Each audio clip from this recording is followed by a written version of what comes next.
You avoid the wokeness, because Matt Walsh, who does such a great job at the Daily Wire with that documentary about what it is to be a woman, and it was very powerful.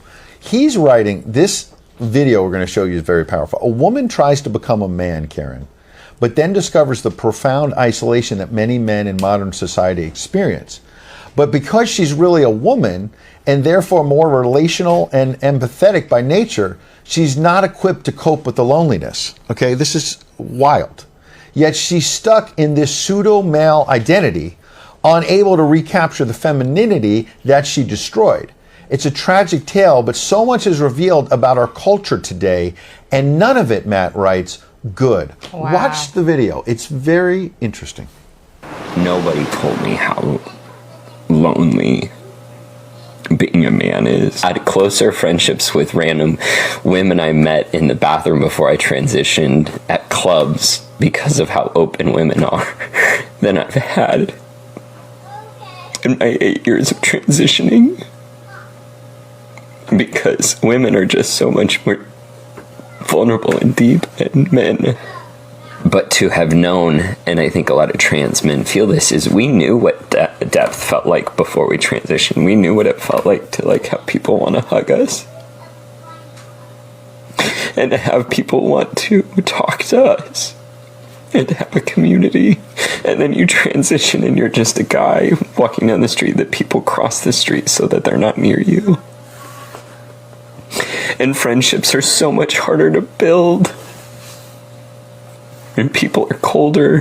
What's hard is none of this invalidates how real and raw women and people who are in marginalized groups feel about cis white men. All of that's valid. But I also now understand why the suicide rate is so much higher. Terrence as well.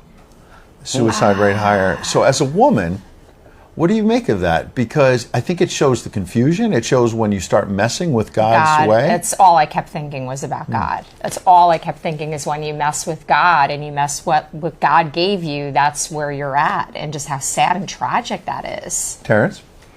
Wow.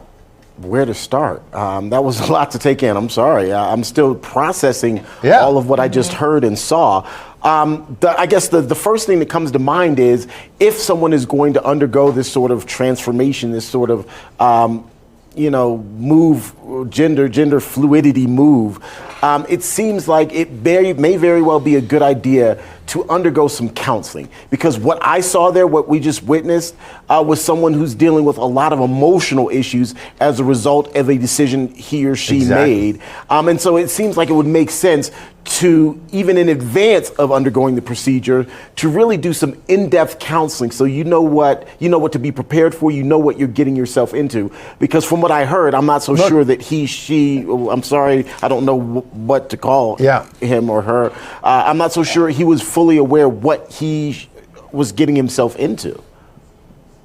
That's what's going on. In the simplest terms, we used to call it an identity crisis, when you couldn't accept who you were God-given.